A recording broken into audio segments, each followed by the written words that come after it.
Will from Septik Piggery. Welcome to Nightbreed, man. How's it going? Not too bad, mate. Yourself? Yeah, good. So I guess we'll start at the beginning. What happened back in 2016 to get the two of you that first getting Septik Piggery started? I just finished up with a band that I was playing with, playing bass. And Brad had finished up playing band. He was playing bass with two. We met up at a show, having a chat at the railway, and he said he had a couple of songs, and we were talking about influences and things we like listening to, and he said, I'll send you a track. And he literally just sent me one track. I recorded vocals in one take, sent it back to him, and it happened from there. It was pretty straightforward, pretty organic, pretty easy setup, and we just took it from there, really.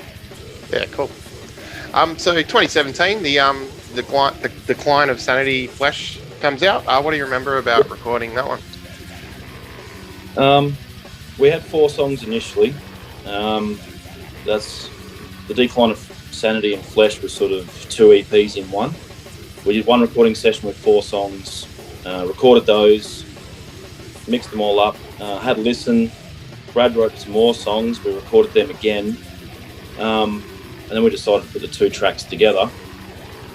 The two EP sort of versions together, and released it as a sort of double EP album, I suppose you could say.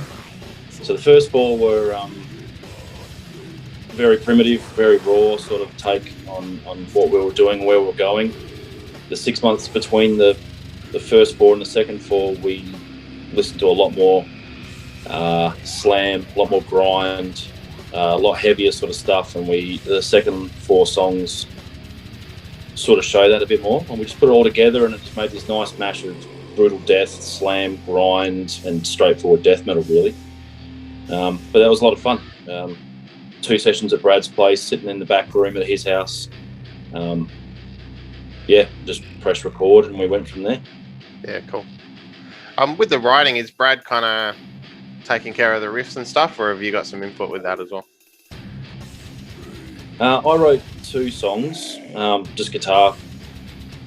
Told Brad what I wanted for drums and how I wanted it to sound. So it's 2 songs one song on the Decline Flesh EP and one on the Split album we did later on that were mine. But more or less, yeah, Brad's an absolute riff machine. He writes and writes and writes. He's got that many projects going, that many different bands he's playing guitar in. He just keeps going, mate. So he'll just come up and say, I've got some songs.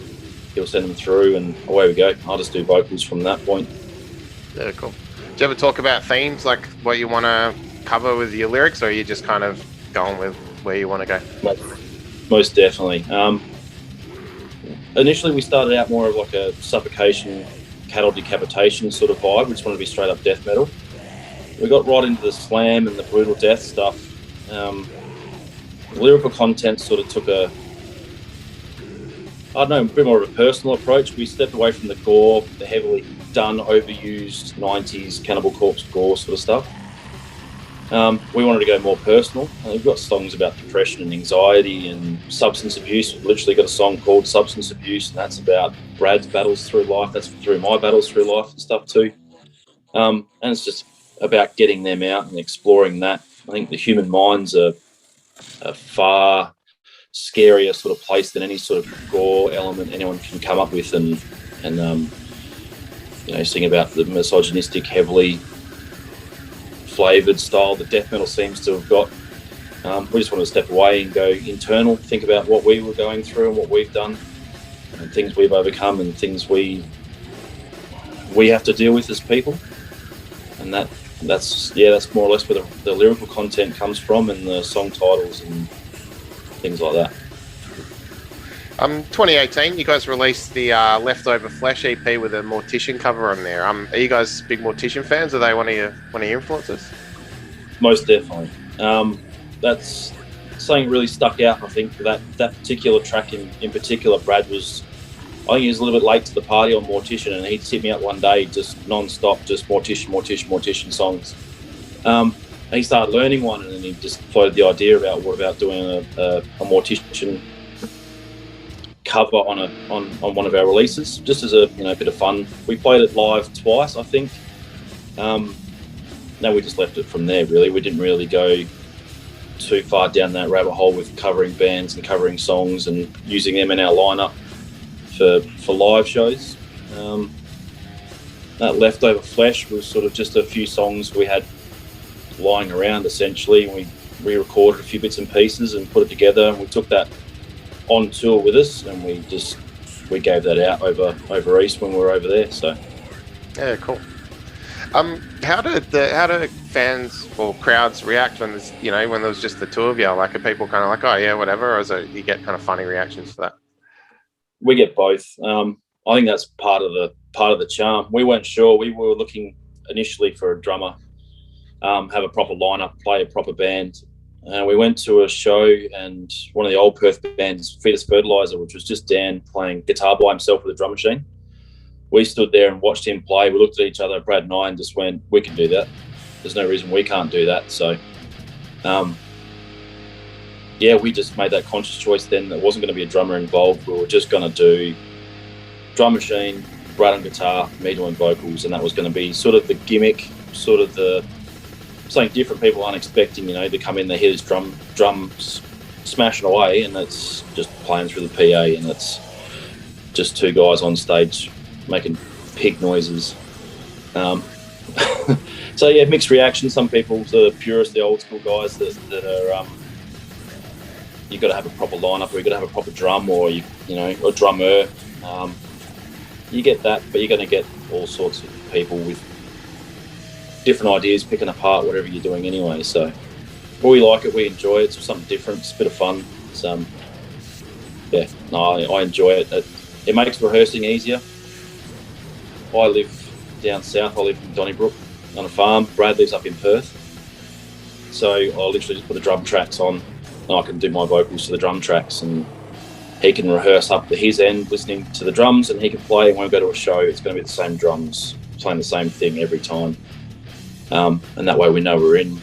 He won't get lost, I won't get lost. Things aren't going to change. So just makes that dynamic a little bit easier, and it works. So we're going to stick with it. Last year, the Collection of Flesh comes out, a compilation of all your stuff through Huffing Asbestos Records. How'd you get together with those guys? Brad's part of that. Oh, okay. With Calvin from Maggot King. Brad's in Maggot King too. Bobby and a few other guys over in Melbourne, and Brad's good mates with them, obviously, through Maggot King. They start up their own little project. Brad just said we'll chuck Septik on the Huffing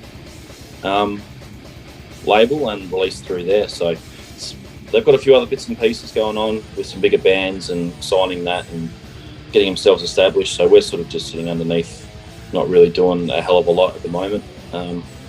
But once things pick up for them, we'll start churning out some Septik stuff, whether that's merchandise and reprinting some old CDs and releasing that. Cool. On Metal Archives, it's got listed that you've got a couple of new members, or newer members, Piggy and Justin. Are they going to play live with you? Piggy was Dan. He came on tour with us. He was from Fetus Fertilizer. That was just a touring thing to help us out, because we went with Face Grinder, and he was playing bass and Face Grinder as well. So he just jumped on board to help us out, fatten our sound out while we were playing shows to the East Coast. Justin was an experiment with drums. It wasn't sort of a direction we wanted to go in initially. We tried it. It's still up in the air whether we get him to record the drums we play with the new music, and we just play with the drum machine because he's in the States. That probably needs to be updated, that Metal Archives. But yeah, Piggy was just a live session member for the 2018 tour, and yeah, Justin's looking at the drum process at the moment, but we're kind of on hold with writing music and where we're going at the moment. Okay. I was going to ask, last year you guys put out the single Surgically Dismembered. Yep. And then it's saying that, from the upcoming album, Ritual Asphyxiation, are you still working on that? Is that what's going on? Yep. Yeah, we got 3 songs sitting there, just floating around in the cloud, I suppose. Brad's got Maggot King. He's got their album coming out shortly, so he's been focusing on that. He's got Huffing Asbestos as well. he's just released another band, Mephitic Entrails, with Keegan from the States. I've got Dripped.